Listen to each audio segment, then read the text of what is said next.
நீ பேரழகில் போர் நடத்தி என்னை வென்றாய்.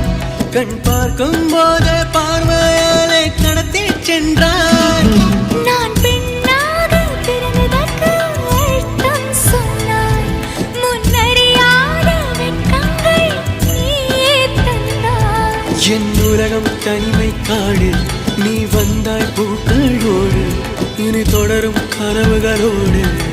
பெண்ணே பெண்ணே, நீ இல்லை என்றால் என்னாவே? நெருப்போடு வெந்தே மண்ணாவே. உன் பேரை சொல்லும் போதே உன் நெஞ்சில் கொண்டாட்டம்.